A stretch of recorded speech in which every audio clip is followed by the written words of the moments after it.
le canton numéro 13. Et la parole est à Monsieur Lasserre. Merci, Président. Chers collègues,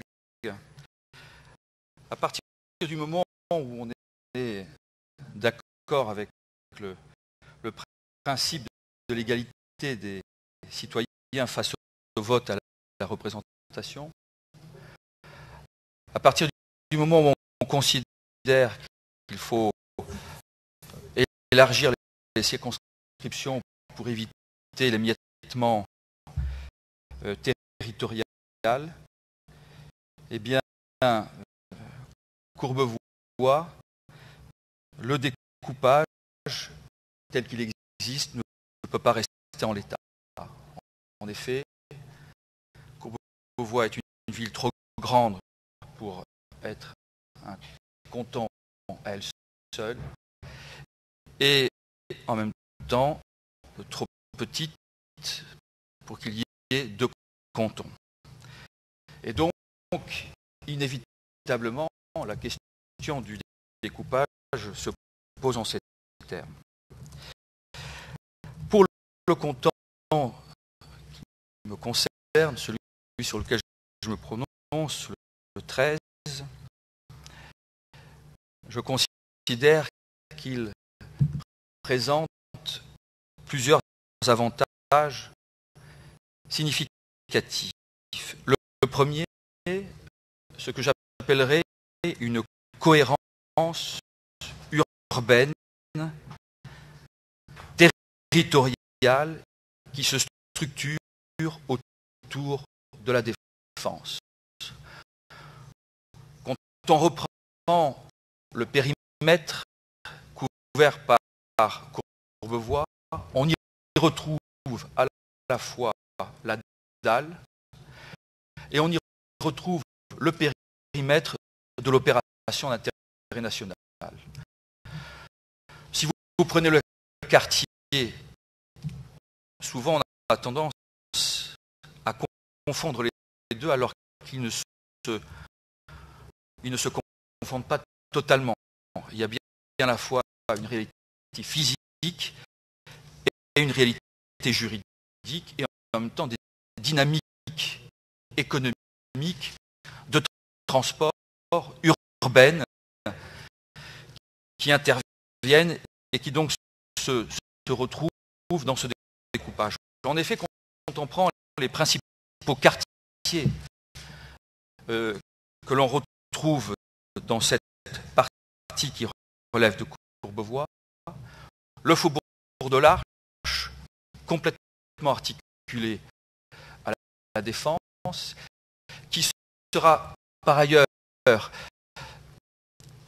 également impacté par le projet des groupes qui rentre dans l'opération d'intérêt national.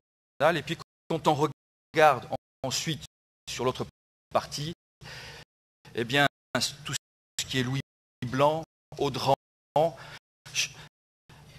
Gambetta, tout ceci est complètement en prise directe avec le développement du quartier de la Défense.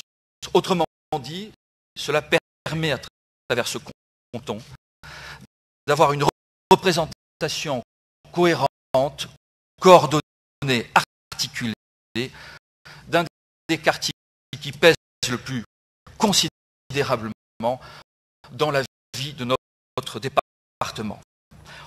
En ce sens, il y a, pour reprendre des arguments qui ont été soulevés dans la délibération, une cohérence en termes de projet de développement territorial, de bassin de vie, des arguments que j'ai retrouvés à plusieurs reprises.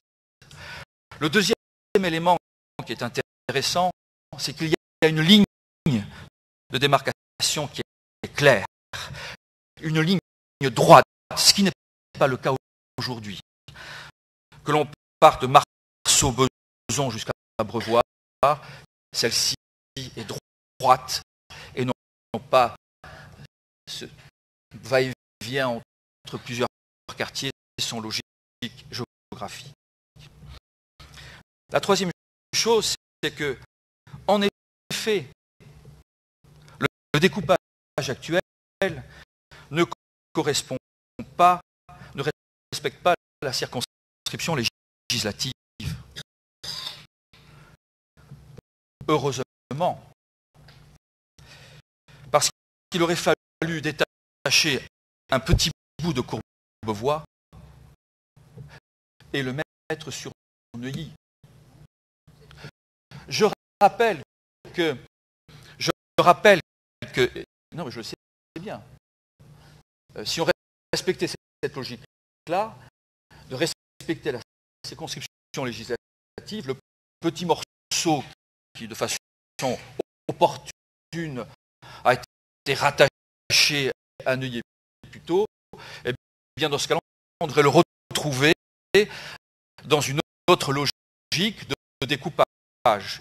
Et d'ailleurs, qui, pour le coup, s'affranchirait du principe des limites naturelles.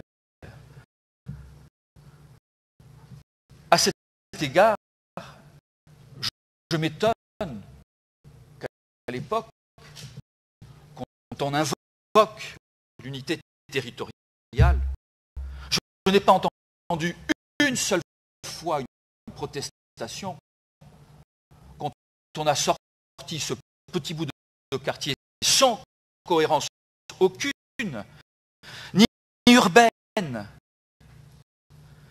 ni économique, ni bassin de vie, pour qu'elle se retrouve dans une circonscription qui était celle de Puteaux et Neuilly. L'autre chose, en revanche, c'est que ce canton, tel qu'il se présente, respecte l'intercommunalité. Mais c'est une intercommunalité que je qualifierais de fantoche, qui n'a pas d'avenir, parce qu'elle doit de toute façon s'inscrire dans un cadre beaucoup plus large. On ne peut pas laisser deux villes enfermées sur elles-mêmes et travailler sur une échelle territoriale avec un quartier comme la Défense qui déborde largement sur tout le reste des villes environnantes. Et c'est la raison pour laquelle j'ai toujours plaidé en faveur d'une coopération territoriale beaucoup plus large. Donc effectivement, il respecte la logique de l'interco, mais quelque part, je l'espère, de façon provisoire. Et puis, je voudrais peut-être rajouter les éléments complémentaires qui ont pu être mis en avant tout au long de ce débat. 60-40, c'est aujourd'hui la logique du 60-40, mais en sens inverse.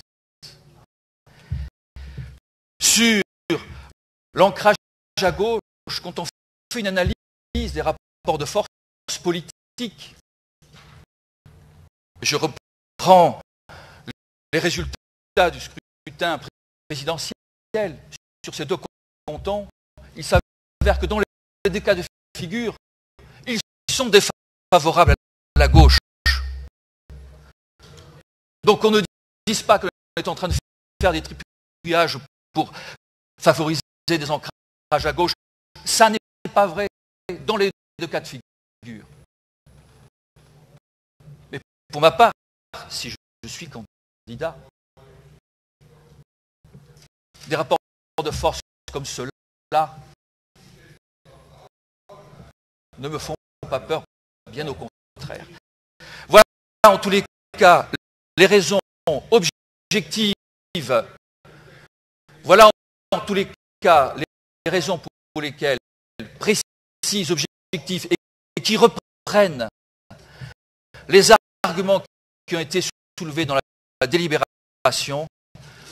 Je vote pour ce découpage.